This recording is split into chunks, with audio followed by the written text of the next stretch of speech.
سلامونه ستړي مشئ وخت مو په خیر. تاسې ته له زیرو نیوز 24 څخه د نن ورځې د مهمو خبرونو ټولګې ته ښه راغلاست وایو. نن دوشنبه د 1405 هجري لمریز کال د ورېلسمه چې د 2026 زیږدیز کال د مارچ له 13 سره برابره ده.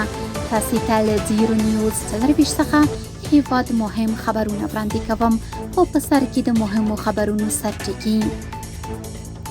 هیواد کې د پراخو ورښتونو او سیلابونو خبرداری. د ملګرو ملتونو د کرنې او خوړو سازمان هیواد کې د پراخو ورښتونو او سیلابونو راوتلو خبرداری ورکړی. وروستیو سیلابونو کې د لسګونه کسانو مرګ ژوبله.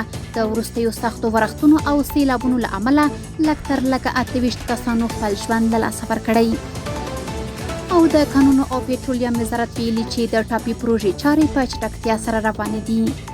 اوس هم بشپړ خبرونه. د ملګرو ملتونو د کرنې او خوړو سازمان هیواد کې د پراخو ورښتونو او سیلابونو راوتلو خبرداری ورکړی. د ملګرو ملتونو د کرنې او خوړو سازمان ویلي چې د مارچ له 13 نیټې څخه د اپریل تر 5 پورې به په ټول هیواد کې د 4 پرلهپسې اونۍ لپاره پراخ ورښتونه دوام ولري. د یاد سازمان د راپور پر بنسټ تر ټولو زیات بارانونه به د هیواد په مرکزي، ختیځو او سویل ختیځو ولایتونو کې وشي چې له امله یې د ناڅاپي سیلابونو د رامنځته کېدو احتمال زیات شوی دی. دغه سازمان زیاته کړې چې په وروستیو اونیو کې پرلهپسې ورښتونو د هیواد په ډېرې سیمو کې د خاورې رطوبت په څرګند ډول ښه کړی، چې دا چاره د باراني کرنې د پیاوړتیا ترڅنګ د فصلونو پر وده او پرمختګ مثبت اغیز لري. بل لور له پیښو سره د مبارزې چمتووالي ملي ادارې له هیوادوالو غوښتي چې د احتمالي سیلابونو پر مهال لازم احتیاطي تدابیر ونیسي. د یادې ادارې په وینا د وروستیو ورښتونو او سیلابونو له امله د هیواد په کچه لږ تر لږه 28 کسانو خپل ژوند له لاسه ورکړی. د وروستیو سختو ورښتونو او سیلابونو له امله لږ تر لږه 28 کسانو خپل ژوند له لاسه ورکړی. له پیښو سره د مبارزې چمتووالي ملي ادارې ویاند محمد یوسف همت ویلي چې د روانې وري میاشتې له 4 نیټې راهیسې په بېلابېلو ولایتونو کې د بارانونو، سیلابونو او تالندې برېښنا له امله 28 تنه مړه او 49 نور ټپیان شوي دي. د نوموړي په وینا د سیلابونو له امله 588 کورونه او 10 هټۍ بشپړې ویجاړې شوي دي. 93 کیلومتره سړکونه زیانمن شوي او شاوخوا 244 څاروي هم له منځه تللي دي. دغه راز د دغو طبیعي پیښو له امله 1113 کورنۍ زیانمنې شوي دي. همت زیاته کړې چې زیانمنو کورنیو ته نغدي او غیر نغدي مرستې، خوراکي توکي او نور اړین مواد لیږدول شوي دي. د کانونو او پټرولیم وزارت ویلي چې د ټاپي پروژې چارې په چټکتیا سره روانې دي. د یاد وزارت د خبرپاڼې له مخې په هرات ولایت کې د ټاپي د غازو نللیکې پروژې رغنیزو کارونو د پام وړ پرمختګ کړی چې تر دې دمه شاوخوا 25 کیلومتره نلیکه غځول شوې او د پاتې نلیکې د غځولو لپاره 120 کیلومتره سیمه نوره هم چمتو شوې ده.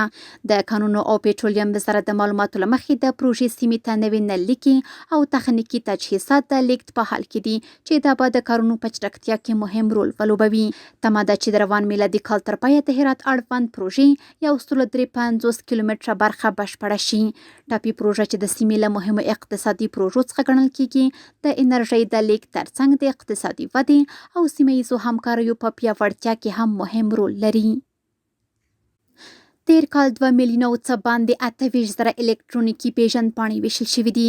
د احصایې او معلوماتو ملي ادارې ویلي چې تیر کال هیواد په کچه د الکترونیکي پیژندپاڼو او اسان خدمت د 4 مرکزونو له لارې 2 میلیونه او 28,909 هیوادوالو ته الکترونیکي پیژندپاڼې ویشلې چې 1,509,244 نارینه او 498,815 د ښځینه پیژندپاڼې دي. د یادې ادارې په وینا تیر کال کې تر ټولو زیاتې الکترونیکي پیژندپاڼې په کابل ولایت کې ویشل شوي او تر کابل وروسته هرات، کندهار، ننګرهار او بلخ هغه ولایتونه دي چې هیوادوالو ته یې زیاتې الکترونیکي پیژندپاڼې ویشلې دي. د یادول وړ ده چې د الکترونیکي پیژندپاڼو د ویش بهیر له پیل تر اوسه 19,440,000 هیوادوالو ته الکترونیکي پیژندپاڼې ویشل شوي دي. د ننګرهار والی ملا محمد نعیم اخوند او د ایران سرکنسول مجید رضا پناه د لیدنې پر مهال د سوداګریزو او اقتصادي اړیکو د دوام پیاوړتیا او پراختیا ډاډ ورکړی.